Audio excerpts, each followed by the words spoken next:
U.S. Secretary of State Marco Rubio is in Israel for talks with Prime Minister Benjamin Netanyahu following a strain in their bilateral relations. Rubio's meeting with Netanyahu comes after the U.S. scolded Israel for launching an attack in Qatar, a U.S. ally.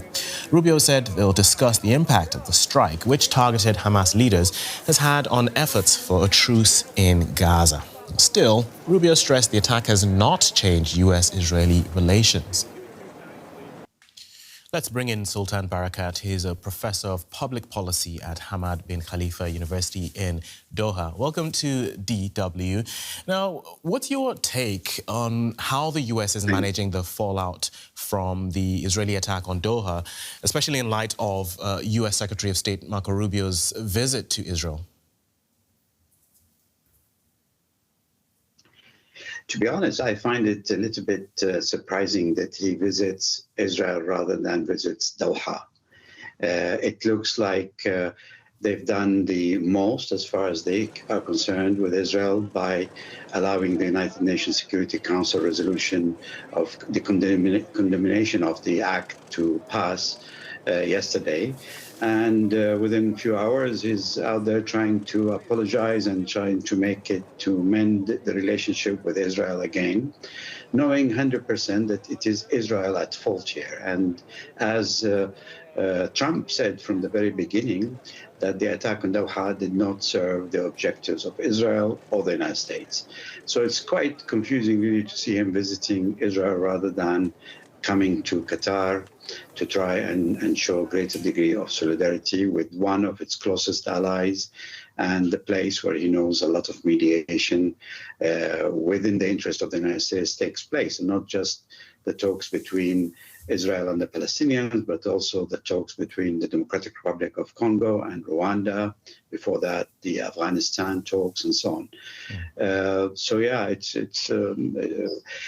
I mean, no one can really explain it. I think the nature of the relationship between the United States and Israel, in that nature, it's very difficult to say who calls the shots and who's in control of the other.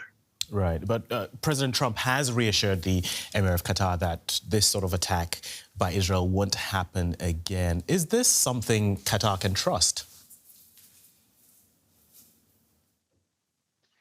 Well, I mean, they will have to take him for his word on this. And clearly the United States is in a position to make sure that such attack doesn't happen in terms of defense capabilities, the troops that exist in Qatar and so on. But at the same time, the U.S. said nothing when the Israeli Prime Minister doubled in on the issue on the threats for Qatar, and their ambassador in the United Nations Security Council, again facing the Qatari Prime Minister, still repeated the threats to attack Qatar by suggesting that he will go after those that he declares as terrorists, wherever they happen to be. So it's, yeah, on the face of it, we will have to take Trump's word for what it is.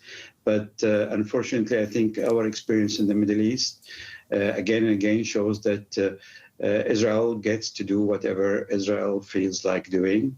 And no matter how horrendous the act, the Americans are quick to try and mend the fences after Israel's preaches.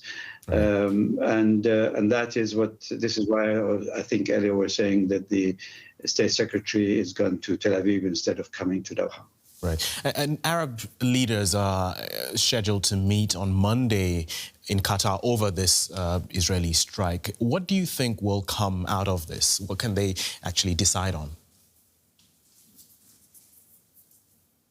At minimum, which I think has started to be realized now, is they want to demonstrate a degree of solidarity with Qatar, solidarity of all the Arab and Islamic states, making sure that they express a clear position against state aggression, against what the Qatari called state terrorism.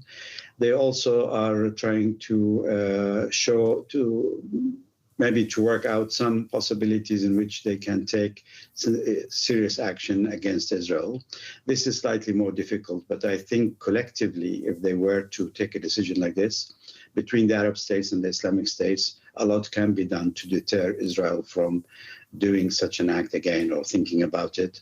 Also, the time has come to limit the activities of Israel in the region. Its impact has now gone way beyond the Palestinian question. The idea that the Israelis want to reshape the Middle East, organize it the way they wish, is not acceptable to a lot of Islamic countries, including, very importantly, from the region, Turkey, I think, and Iran. So they can take actions, but I'm personally not very optimistic. I think a lot of those with links to Israel, Arab states that have peace agreements, that have trade agreements, that have cultural links and others, will probably be reluctant because they're also dependent on United States economic aid, and they fear that any positioning of their politics to try and limit the Israeli influence will be faced with cuts in aid allocations from the United States. And just briefly, do you think Qatar will continue hosting Hamas's political bureau, or will it reconsider and maybe force them to relocate? I don't really know. I mean, this question has been considered and reconsidered for so many years now. I think my personal view, Qatar would look in a weaker position if now, after the raid, they were to expel Hamas, because very importantly for everyone to appreciate that Hamas may be considered by Israel as a terrorist organization. It may be considered by the United States and many of the European Union countries, but globally it is not in fact listed as a terrorist organization in the United Nations. It's not under UN sanctions. And many countries view Hamas as a national liberation movement that is fighting for a specific objective.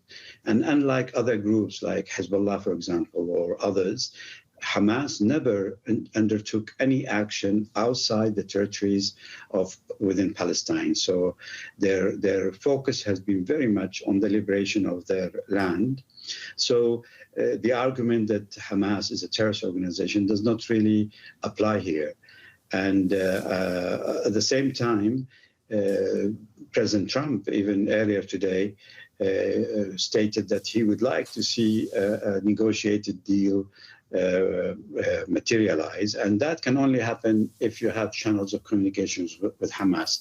Right. Pushing them out of Qatar would mean that they most likely go to Tehran now, and if they go to Tehran, I think that's the end of all forms of dialogue with them in a peaceful way.